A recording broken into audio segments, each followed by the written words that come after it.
So exciting news, we did a thing. This is our new boat, Tara, and I'm so happy with her.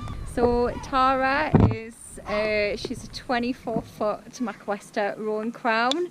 Tara's actually my dad's old boat, and I've been all over in her, so I'm so excited to have her back in the family.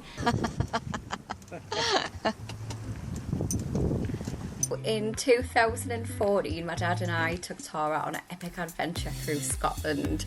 We travelled up to the Kelpies, into the inland waterways and through all the locks of the Forth and Clyde canals. Saw the Falkirk Wheel, which was unbelievable, travelled under A roads, through Clydebank, stayed in the city for the night, and then out into the west coast. We went through the Crinan Canal, which was absolutely awesome. And then we come out into the Firth of Clyde, and then around the Isle of Mull, the Kyles of Bute. We stopped in a small anchorage called Ardfern, which was just incredible. We stopped in the Kyles of Bute as well, and then made our way slowly up to Auburn, where I got off the boat and had to go back to work, and my dad carried on. Matt and I have gone half as on her. We haven't sold our boats. I've still got legal action. So Tara is my caravan holiday boat and the dog's boat. She's perfect for the dog. She's got like a lip going round the outside. And then the cockpit, you won't be able to see at the moment, the cockpit's enclosed, which is perfect for the dog. I'm just measuring up tonight actually for some the diamond netting stuff to go around the stanchions, to keep Maya nice and safe. And I'm over the moon. We've got her back. My dad sold her about 7 years ago to a couple in Australia who just haven't been back for it since, and it's actually been sat like over there somewhere. It's been sat there for years doing nothing. And I've just been looking at it thinking, oh, I want that boat back. So we made an offer, and we got it. So we've done a bit of cleaning up since we've got her. She was absolutely filthy, full of water. The engine compartment was full of water, and the engine was actually seized. So she is, I wouldn't say she was a bilge keel. I know she's got 3 keels. I would more say it was a long keel with 2 beaching plates, but she sails really well. I know that. A very stable boat, manoeuvres easy, very heavy boat as well, weighs about 3 tons or so. I'm going to clean it out a bit.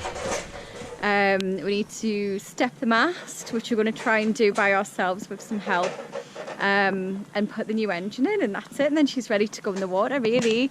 Maybe a bit of anti-foul, and that's it. So yeah, exciting times. Tara's the caravan boat, the holiday boat. We're going to keep her here at Amble, but then I'm going to keep legal action still at Blythe, and Matt's going to keep his yacht Alcris. So then we've got our fun toy boats. So this is for cruising around in, and then we've got our fun boats for messing around in. Maya, do you like your new boat? So we've got a pilot berth here on the starboard side.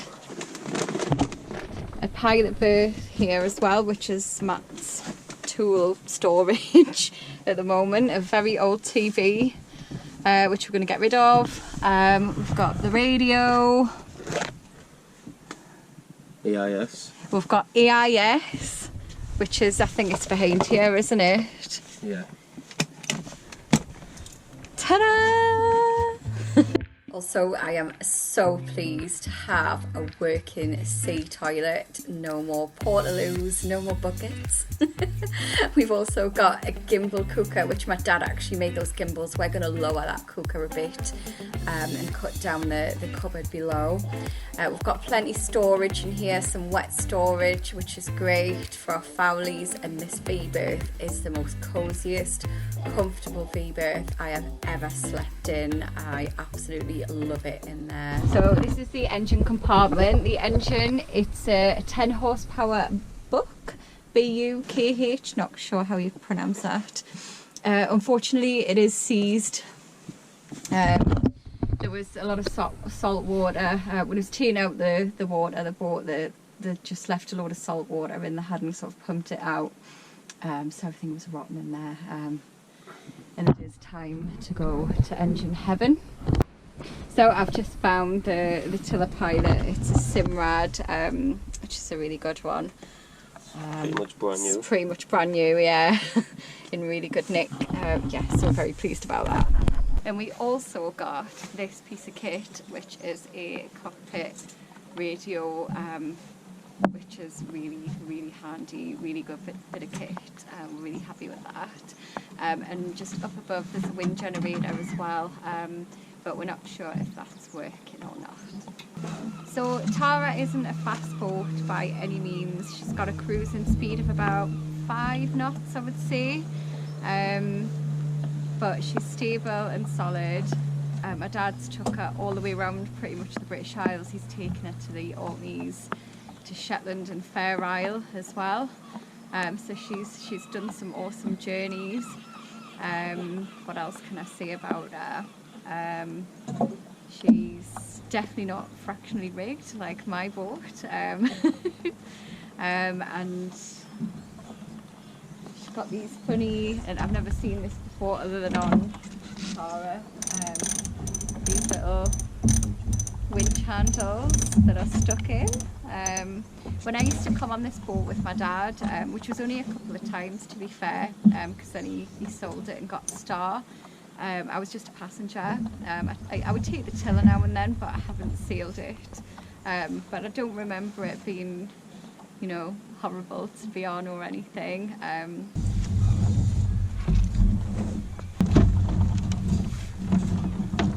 Anchor's still in really good nick.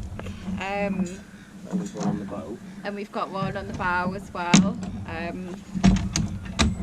Oh, it's heavy. It's not any rust or anything on it, which is good. Then we've got loads of storage under here as well. It's mostly fenders. Fenders and lines are going in that one. And then in here we've got 2 batteries. Fenders, paint. Yeah, loads of paint. Engine parts. Engine parts. Electric hookup. Solar panels on the roof. Which seem to still work. The traveller's here, which is really, really weird for me. That's going to take some getting used to, having a very small traveller there. And also our main sheet is here as well. Yeah, boom's down the side there as well. Yeah. Our boom is currently down here at the moment. And it's got slab reefing as well, which is good, so we can run the reefing lines back to the cockpit and do everything from the cockpit. And a roller furling.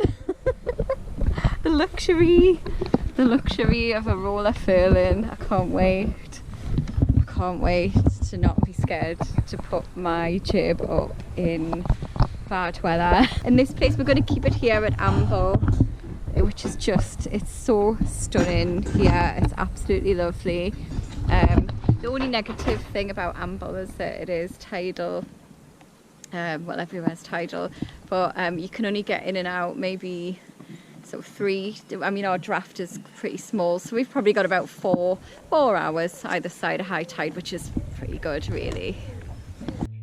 Tara was sold as seen to us, but I was well aware of the risks and how I would handle them once we made the offer. The 2 risks were that the engine would be seized, and also that the boat was letting in a little bit of water through the seacock when it was taken out 6 years ago. But those were 2 risks we were willing to take. Because of that though, I made an offer of £400 and that was accepted, so I was actually over the moon. Preferably starboard. So clear out small rubbish, and we're coming back at the weekend to do a bit more work. If you've made it this far in the video, then thank you very much for watching. Join us in the next video where we navigate the stumbling blocks that come with installing a new engine into a yacht, and also where the reality of keeping 3 boats sets in for both of us. See you then.